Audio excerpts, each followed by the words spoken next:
کہ آپ نے جو غفلت کی چادر تان لی ہے،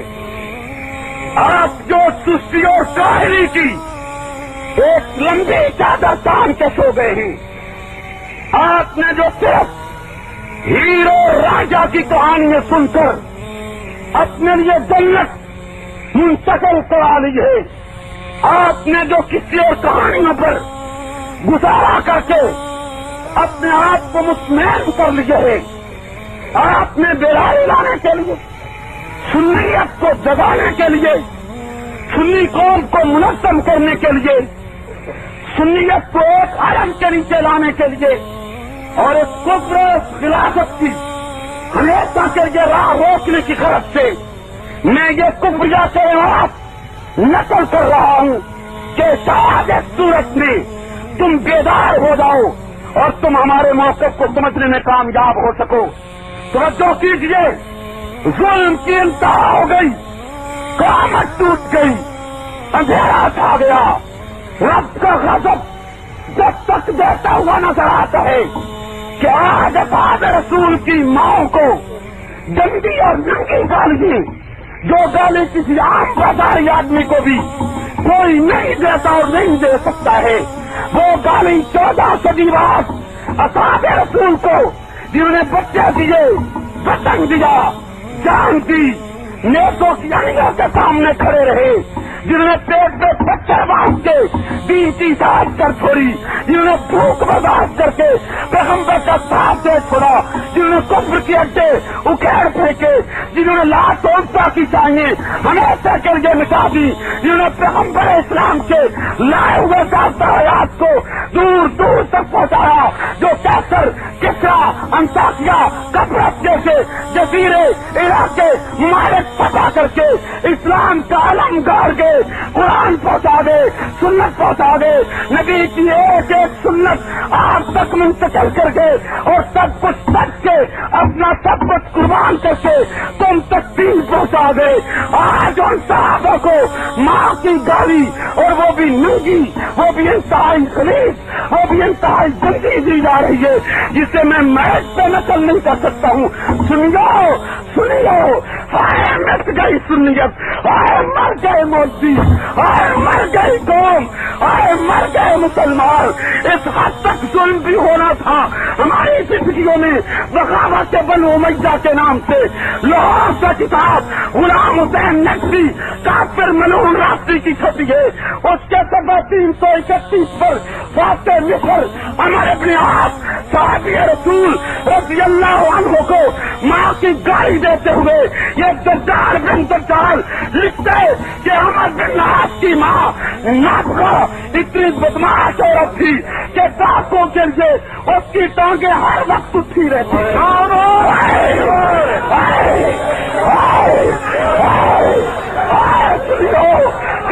منہ کو آتا ہے، بتلاؤ میں کہاں جاؤں، جب در سے دستک دوں، میں آج مجھ مرشد کی قبر پہ دستک دیتا ہوں، میں آج مرشد کے در پہ دستک دیتا ہوں، میں آج مرشد کے گھر دستک دیتا ہوں، مجھ کو بتلاؤ میں کہاں جاؤں۔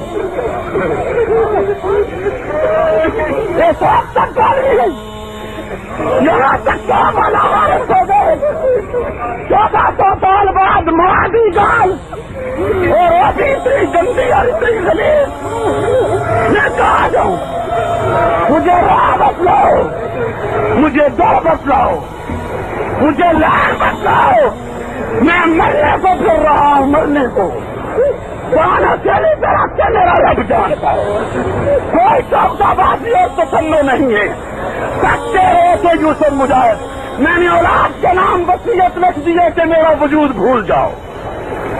تمہارا مالک میں صحابہ کی عظمتوں کے لیے جان دے جاؤ گا، آگے رب جانے اس کی پیاری مخلوق جانے۔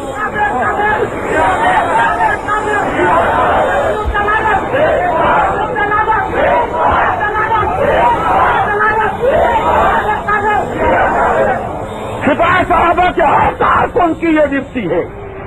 وہ مفادات سے بالا تر ہو کر یہ کفر کی راہ روکنے کے لیے لائن ہموار کرے، اپنی صفوں میں نظم و ضبط لائے۔ سنیے، یہ وہ مجبوری ہے جس کی وجہ سے میری زبان میں تلخی آئی ہے، جس کی وجہ سے مجھے مشکلات سے گزرنا پڑا ہے۔ اگر تم ہمارے اس موقف کو صحیح سمجھتے ہو تو اپنے حالات بدلو، اپنی زندگیوں میں انقلاب لاؤ، اپنی زندگیوں میں تبدیلی لاؤ، ورنہ قیامت کے دن تم رسول کو منہ نہیں دکھا سکو گے کہ اس کی پیاری جماعت نے جس نے سب کچھ قربان کیا آج ان کی ماں محفوظ نہیں۔ لاہور سے چھپا اس سے بے ایمان مصنف لکھتا ہے کہ معاویہ بن ابی سفیان کی بیٹی اور اسی طرح تمام صحابہ کی بیٹی نے نیا عاشق تلاش کیا کرتی تھی۔ نہ بیٹیاں محفوظ صحابہ کی،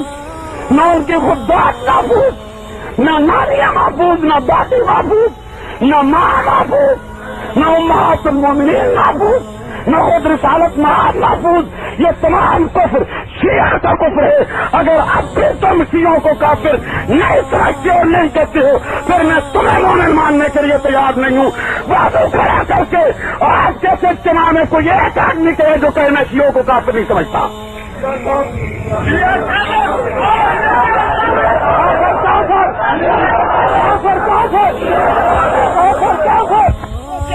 سے آئے ہو تم پورے پنجاب کی مٹی بیٹھے ہو، پورے ملک کی نمائندگی ہے، کہیں سے ایک، کہیں سے دو،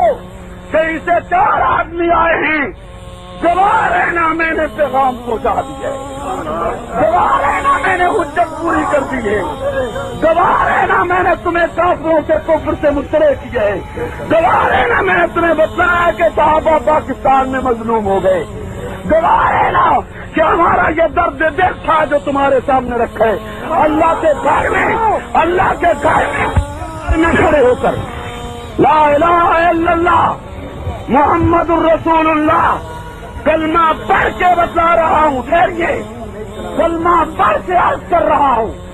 کہ ہم اس میں منافق نہیں ہیں، یہ جلسے میرا کاروبار نہیں ہے، یہ رات دن کے سفر میرے پیٹ کے لیے نہیں ہے، میرا رب جانتا ہے، یہ درد دل ہے جو میں امت کے سامنے رکھنا چاہتا ہوں اور رکھتا چلا جا رہا ہوں، اور اس امید پر کہ کبھی اس مٹی میں درخیزی آئے گی، اس امید پر کہ کبھی یہ پودے رنگ لائیں گے، اس امید پر کہ کبھی امت میں بیداری آئے گی۔ میری زندگی میں نہ آئی تو مجھے توقع ہے میری موت کے بعد آ جائے گی، لیکن میں صحابہ کے سامنے جانے کا منہ نہیں رکھتا ہوں کہ ہم زندہ سے تمہاری بیٹیوں کو گالیے،